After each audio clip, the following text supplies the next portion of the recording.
Bueno, pues hoy nos venimos aquí porque hace 20 años fuimos capaces de montar una de nuestras empresas, Ibeco 2003. El propio nombre de la empresa tiene la fecha de nacimiento. Y la verdad es que en estos 20 años ha cambiado el mundo del sistema educativo en la formación profesional para el empleo de una manera muy importante. Me gustaría que nos pudiéramos comentar a ver cuáles serían aquellos aspectos más relevantes en este cambio, en estos 20 años, que consideráis que ha podido haber en el sistema de la formación para el empleo. Bueno, pues son 20 años y durante estos 20 años lo que hay que decir en primer lugar es que la regulación, la legislación sobre formación profesional para el empleo ha cambiado yo creo que en positivo, teniendo en cuenta también un marco de acuerdos razonables entre el gobierno y los principales interlocutores sociales, empresarios y organizaciones sindicales. Uno de los cambios más importantes en materia de regulación ha sido el surgimiento de un modelo de formación profesional que llamamos habitualmente de demanda, es decir, un modelo en el cual las empresas obtienen un retorno, una bonificación en su cotización de formación profesional con los gastos que han podido incurrir en la formación de sus propios empleados. Es una regulación también que prima cada vez más el desarrollo de la formación de los ocupados, de la formación continua. Hasta ahora la cotización de formación profesional, como se sabe, pues financia por una parte la formación de los desempleados, pero también y cada vez más está dedicada a financiar la formación de los trabajadores ocupados.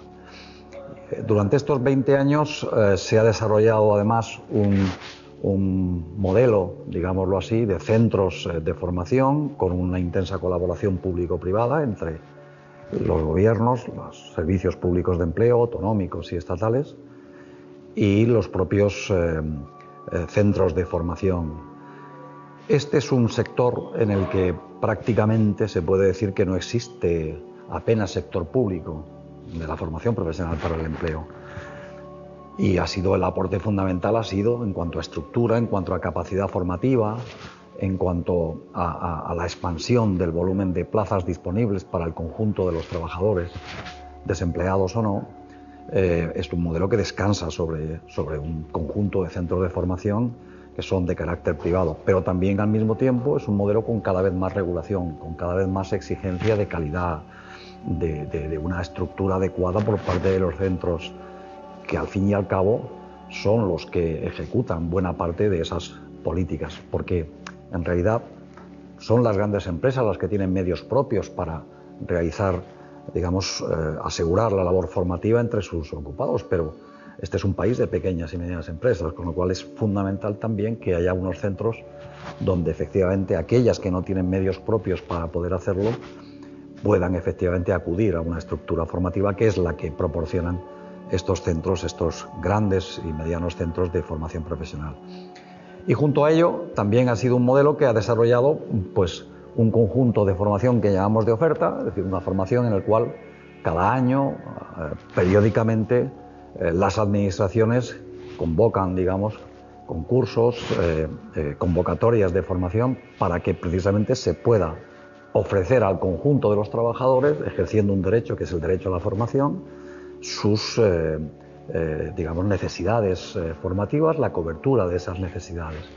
En general ha sido un modelo que poco a poco ha ido desarrollándose con cada vez más capacidad, cada vez con más calidad. Hemos tenido también en este tiempo cambios importantes. La ley del 2015 es una ley que tenía buena voluntad de cambio, fue difícil para el sector en la medida en que paralizó en alguna forma una buena parte de su capacidad y de su actuación. Esto por fortuna se ha ido poco a poco recomponiendo. Vino después el COVID, que también supuso un gran reto para los centros de formación.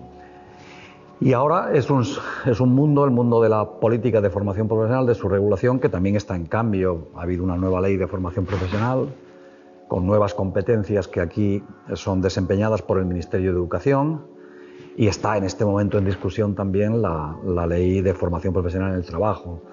Aquí en este momento es un cambio y un momento de discusión, de debate, de diseño de ese nuevo modelo ya más adaptado, con una autoridad, digámoslo así, también importante por parte del Ministerio de Educación, pero también con un modelo que debe descansar sobre las necesidades de las empresas y también, y muy importante, sobre las orientaciones de los propios servicios públicos de empleo. La formación profesional del trabajo no puede estar al margen ni de los servicios públicos de empleo, autonómicos y estatal, ni, por supuesto, de las propias empresas, ¿no? Estos son un poco los grandes retos así dibujados de futuro y lo que ha sido el pasado inmediato en este ámbito. Es lo que tenemos por delante.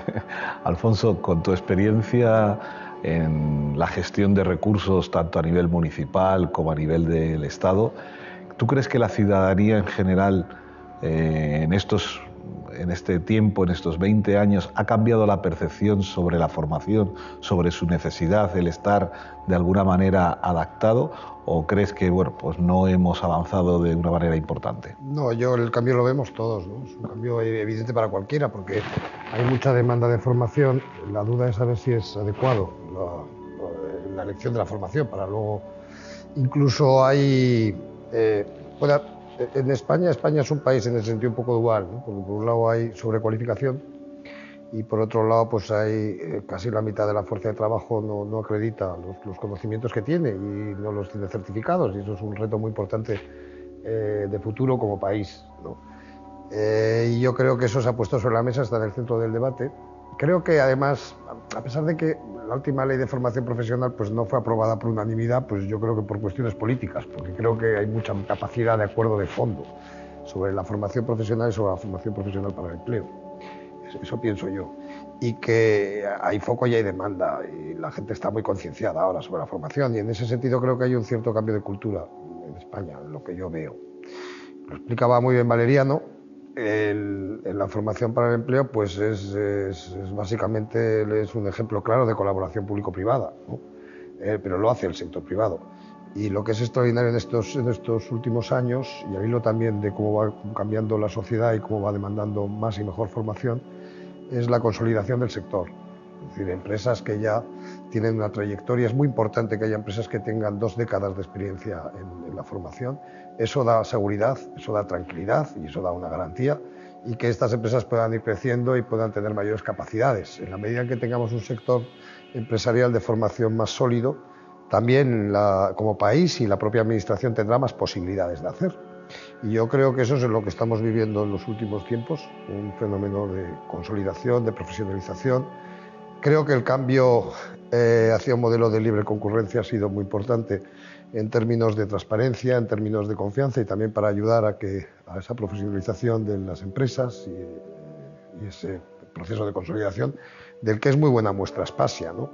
3 empresas más pequeñas constituyen un grupo más grande que tiene más capacidades y que puede dar más respuesta. Esto creo que es lo que estamos necesitando en la evolución de la que vamos, ¿no? Y responde también a una demanda claramente, una demanda social. Es decir, la gente tiene muy ligado ya en su cabeza que su empleabilidad depende de la calidad de formación que reciba. Hace poco veíamos comentarios en los cuales una persona pasaba la vida prácticamente ligada a una empresa. Hoy día eso no es prácticamente posible y la necesidad de adaptación continua de los trabajadores. ¿Tenemos en estos momentos a los empresarios mentalizados de que la formación no solo es necesaria para el trabajador, sino es vital para la cuenta de resultados que las empresas necesitan? Yo creo que cada vez más. Quizá esto es más visible en el ámbito de las medianas y las grandes empresas, y seguramente es algo menos asumido en el ámbito de la pequeña empresa, ¿no? Quizá también por dificultades, por insuficiencia de sus propios medios, etcétera, ¿no? Por eso el papel de los centros de formación privados y públicos, cuando puedan efectivamente y asuman la necesidad de fortalecerse, sin duda es un papel trascendente. Hay un dato que es muy importante respecto de lo que está sucediendo ahora, ¿no? El sector de la formación profesional en España en este momento, tanto la reglada como la formación continua, ocupacional, para desempleados y continua para ocupados, es un sector que sistemáticamente en los últimos 10, 12 años tiene mucha más demanda que oferta ya.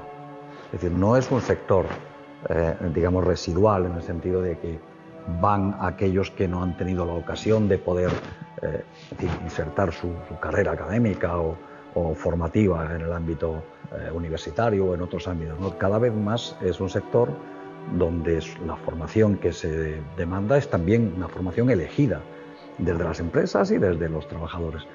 Y es una demanda además que no está siendo cubierta con toda la oferta disponible tanto en el ámbito público, en los centros de formación, los institutos y centros públicos de formación, o en el sector de las empresas de formación profesional. Así que es un sector también que desde el punto de vista empresarial tiene también un futuro enorme, porque 12 años seguidos con demandas sistemáticamente creciendo y sistemáticamente superando la propia oferta de los centros significa que hay cada vez más un mayor interés, una mayor reputación también, una mejora grande en cuanto a la visión que los jóvenes, las familias tienen del futuro, digámoslo así, formativo, y también en el futuro que les espera como ocupados, es decir, la posibilidad de prosperar también en el ámbito del empleo, haciendo o digamos, llevando a cabo una carrera vinculada a la formación profesional y no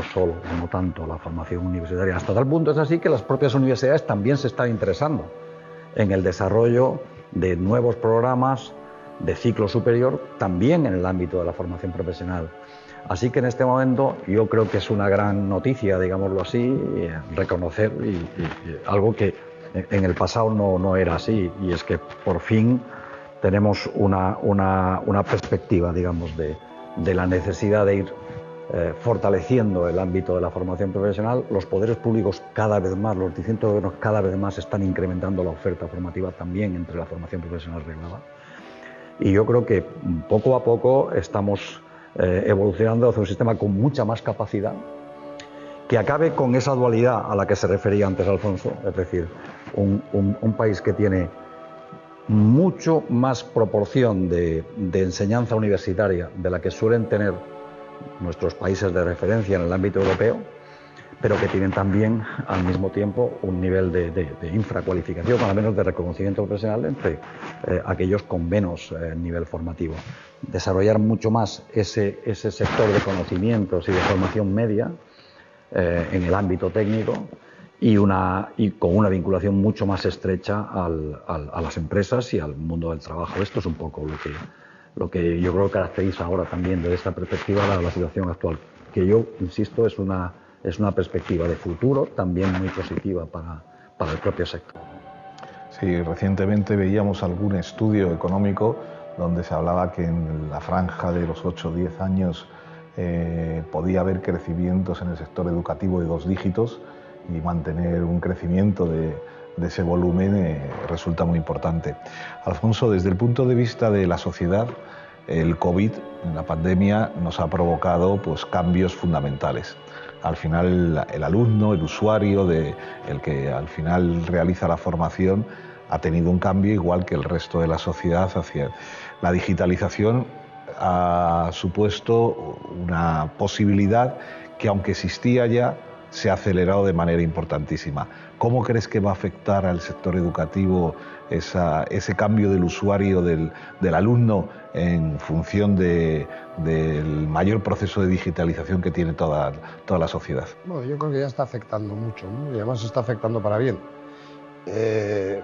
Y si ves la gente joven, o sea, yo veo a mis hijos, lo ven de una manera absolutamente natural, ¿no? Quizás a nosotros nos parecía muy raro y nos dicen, oye, que vas a estudiar pero no vas a ir a clase, esto te parecía un castigo, ¿no?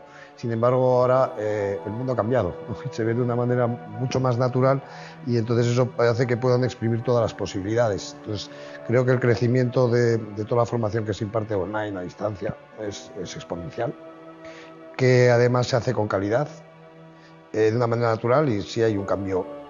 Ese cambio ya venía, supongo que se aceleró entonces, ¿no? Pero ya venía, y sobre todo si el cambio de paradigma pues va muy ligado también al cambio generacional. O sea, que los jóvenes eso lo ven, desde mi punto de vista, lo ven con enorme naturalidad y lo van a ver así. Mira, el otro día estaba en el Ayuntamiento de Madrid y me decían, oye, ¿cómo ha cambiado el mundo, ¿no? Antes el atasco era los lunes, ahora ya no hay atasco ni los lunes ni los viernes, ¿no? Porque hay una combinación de teletrabajo, de trabajo presencial. Y dice, el atasco ahora es se ha cambiado de hora, es los martes a mediodía, antes era los viernes a las 6 de la tarde. En muchísimas cosas vemos los cambios, ¿no? Cambios de que la gente puede incrementar su número de relaciones teniendo más libertad para poder estar en un sitio o en otro, ¿no? Y poder comunicarse. Entonces creo que el sector de la formación es uno de los que más puede aprovechar todo esto, que creo que lo está haciendo, ¿no?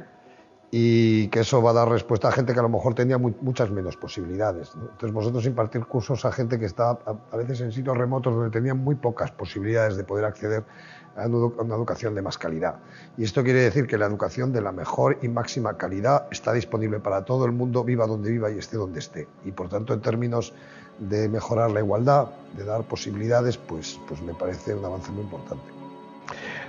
Aureliano, yo hace 20 años, el acercamiento que tuve al sector, me escribí una carta de los Reyes Magos y la palabra que utilicé en aquel momento, estoy hablando del año 2003, era: me gustaría que algún día se dignificara la formación.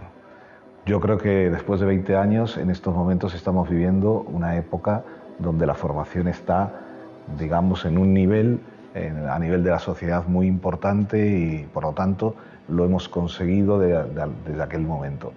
Si tuviéramos que escribir una carta de los Reyes Magos pidiéndole algo a los próximos 20 años, ¿dónde pondríamos el acento en el sistema educativo? Bueno, yo pondría el acento en dos o tres cosas. La primera, de la misma forma que el sistema educativo general ha sido capaz de complementar la actuación pública y la privada a través de un régimen regulado de conciertos entre entidades privadas y el Estado, que ha complementado la capacidad del sector público, yo creo que debería aspirar, creo que entre todos deberíamos aspirar a que también aquí, en el ámbito de la formación profesional para el empleo, pudiera haber un nivel de concertación que significa sobre todo un nivel de estabilidad, un nivel de dignificación, un nivel de reputación, un nivel también de compromiso, ¿no? Estable de los centros con sus actividades, que impidiera, digámoslo así, esa evolución cíclica siempre de periodos de actividad, periodos de inactividad, que te dificulta además contar con buenos profesionales en muchas ocasiones establemente en los centros de formación. Esto es lo primero que hay que aspirar. Lo primero que hay que aspirar es que tenemos que configurar un régimen que permite dar mucha más estabilidad de la que tienen, que no es que no tengan estabilidad, pero la tienen de forma insuficiente los centros de formación. En segundo lugar, debemos aspirar también a que, siendo España un país que dedica en política activa, esto que llamamos política activa, que son básicamente pues, los estímulos al empleo y la propia formación profesional, siendo España un país que dedica insuficiente esfuerzo en ella, además, y esto es un dato que tiene que ser valorado negativamente y tenemos que aspirar también a superarlo en el futuro, España no consigue gastar todo lo que recauda en cotización por formación profesional. Y esto tenemos que, de una vez, conseguir eliminarlo. Es decir, hacer que todo aquello que se destina a la formación profesional, que se recauda a través de una cuota que pagan sobre todo las empresas, pero también una parte de ella, pequeña, pero una parte también significativa, los trabajadores, esa recaudación se destine a ese fin. No se destine a otros fines en el ámbito de la actuación de las comunidades autónomas, ¿no? A nosotros nos hace falta como país destinar mucho más esfuerzo en formación profesional. Y no tenemos, insisto, un modelo que sea capaz de gastar todo lo que recauda. Esto es un segundo objetivo que yo destacaría también de forma importante.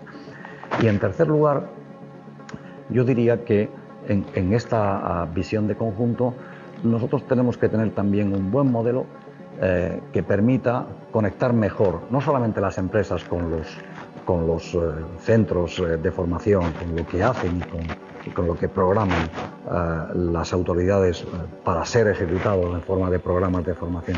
También tenemos que aspirar a vincularlo mucho más con los servicios de empleo de cada comunidad autónoma.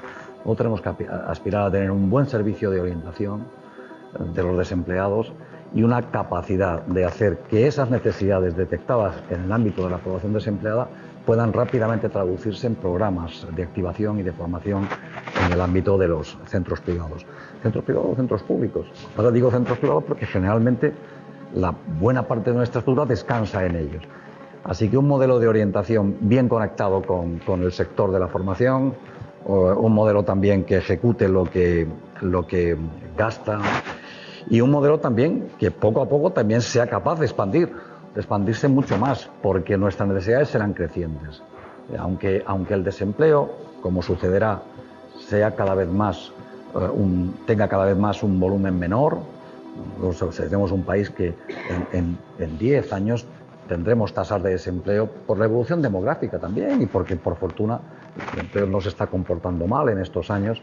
Tenemos un nivel de desempleo, una tasa de desempleo más bien baja.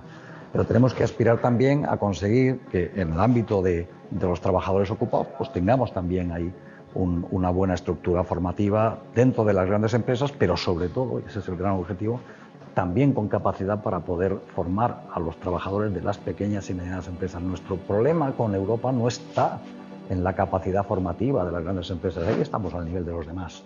No, nuestro problema está en que tenemos que desarrollar también una gran capacidad formativa que sea capaz de hacer que los trabajadores de una empresa de 5, de 6, de 7 trabajadores también puedan tener un periodo formativo anual a lo largo de su vida laboral, porque va a ser cada vez más una vida, digámoslo así, menos estable en el sentido de no estar todo el tiempo en la misma empresa y quizá en la misma ocupación. Ahí estaremos más bien una parte del tiempo cambiando de ocupación y también seguramente cambiando de empresa. Y para que eso se haga sin merma de derechos de los trabajadores, sin merma también de la capacidad y de la eficiencia de las empresas, tenemos que tener buenos servicios en este ámbito y bien conectados entre sí.